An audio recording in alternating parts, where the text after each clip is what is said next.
several times in the past how backward and obsolete, outdated our technology is, our transportation technology specifically. We just recently had a crash here in the United States where a congresswoman, I believe from the state of Indiana, was killed in a car crash, was killed along with, I believe, 2 other people when her car went into the opposite travel lane as she was. That's the lane that she was traveling in. And this was on the road, highway, street, whatever it was, avenue, it doesn't matter. My point is that there's no reason why a vehicle should be physically capable and able to go into the opposite lane of travel in a street, highway, expressway, road, whatever it is. There should not be that option, that capability, that should not happen. There should be a physical barrier between every opposite lane of travel. Just like the collision between 2 elevators is almost impossible. The collision between 2 vehicles traveling in opposite directions should be just as hard, at the very least, magnitudes harder than it is right now.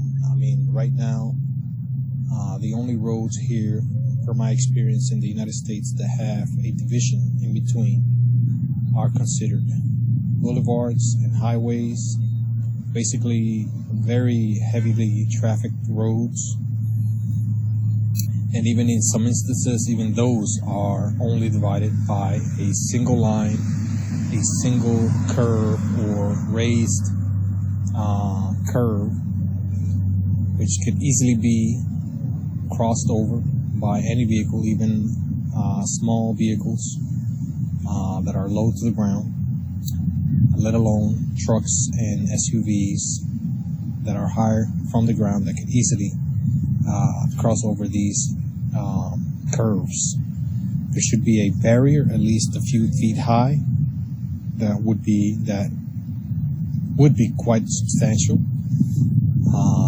Should be quite substantial. Physical construction should be something that does prevent most, if not all, of the accidents that would involve vehicles traveling in opposite directions. It should not be this easy for vehicles to collide with each other when traveling in opposite directions. This is just ludicrous. This is just laziness. This is just the very little value that we put on life and safety and the care for life. I remember not so long ago, probably still exists, where the Florida's turnpike from the backward state of Florida, the turnpike there, which is a major road that goes all the way from, I believe, South Miami, all the way up to north of Orlando. That road is among the most dangerous, with many deaths per year. And the families of the victims of these accidents, many of them were pushing and were campaigning for these road divisions, these barriers between the 2 lanes, and even barriers between ditches and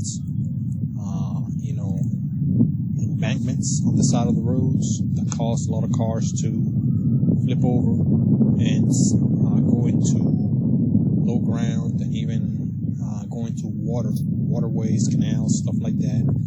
These roads, many of them did not have, even probably still don't in very large part, these barriers. And these families have been campaigning and have been pushing for these barriers. These barriers are not expensive. They could easily be budgeted into the overall cost of the construction of the road. They could easily be maintained, as many of them are. These barriers could be constructed with very, very basic and available and cheap, very resourced materials such as wood, aluminum, maybe some steel or some alloys. And, they could, and they do save a lot of lives every year. It is just a fact. It is just something that could be done right now, has been done, and could be done a lot more to prevent accidents such as the one that just happened recently, I believe on the 2nd or 3rd of this month of August, where a congresswoman died as a result of a head-on collision. There was another case, I forget the state where this happened, but there was a head-on collision of a van with young students and a driver of another vehicle that they believe was a child, a minor without a license. And there was distracted driving going on as well. This is what I believe happened, according to the information I got last on this accident. And it was, again, another head-on collision of two vehicles going in different directions, opposite directions. And these are the most deadly for the most part, because you're combining two energies of two vehicles going opposite direction. And a head-on collision is very lethal, very damaging to the human body, and it's very seldom survived.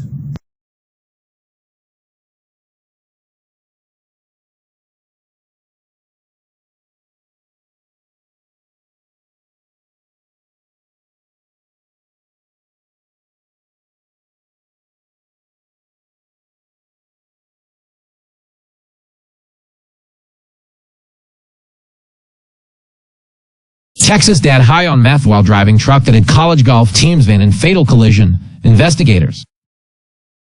Driver of pickup truck tested positive for methamphetamine, and TSB says. A Texas man with methamphetamine in his system, not his 13-year-old son, was behind the wheel of the pickup truck that crossed into the opposite lane and collided head-on with a van carrying college golf teams from New Mexico, killing 9 people, investigators said Thursday. Initial findings suggested that the 13-year-old boy was driving the pickup truck on a 2-lane road in West Texas when it struck the van carrying University of the Southwest men's and women's teams and coaches, the National Transportation Safety Board and TSB said 2 days after the March 15th collision. On Thursday, the NTSB said that DNA testing confirmed the boy's father, 38-year-old Henrik Siemens, was driving the pickup. Toxicological testing also showed the presence of methamphetamine in Siemens' blood. The golfers were heading back to New Mexico from a golf tournament at Midland College when the collision happened in Andrews County, which is about 30 miles east of Texas border with New Mexico. Siemens and his son died in the crash along with 6 members of the men's and women's golf teams and their coach. The University of the Southwest is a private, Christian college located in Hobbs, New Mexico, near the state's border with Texas. The Associated Press contributed to this report.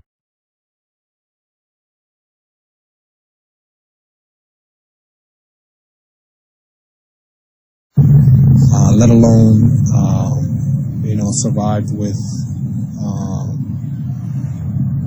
without major and crippling and permanent injury. So this is something that we must, as a humanity, as a world, come to an agreement and value life, put more value on life and safety, and create these roads, create these barriers between the roads that put this physical barrier between vehicles traveling in different directions at the very least. At the very least. The next thing after that would be to put barriers in the sides of the road to prevent, again, people from going into ditches, going into embankments, going into canals, going into waterways or bodies of water.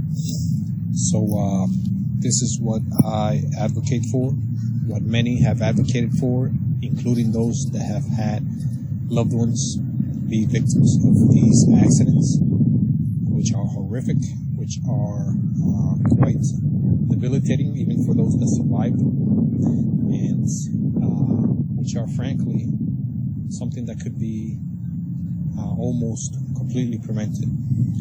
So spread the word, and let's learn and talk about more of these solutions to accidents and problems like that very much could be prevented through technology, through barriers, through a little bit of effort and a little bit more cost, or a little bit more money involved in the cost.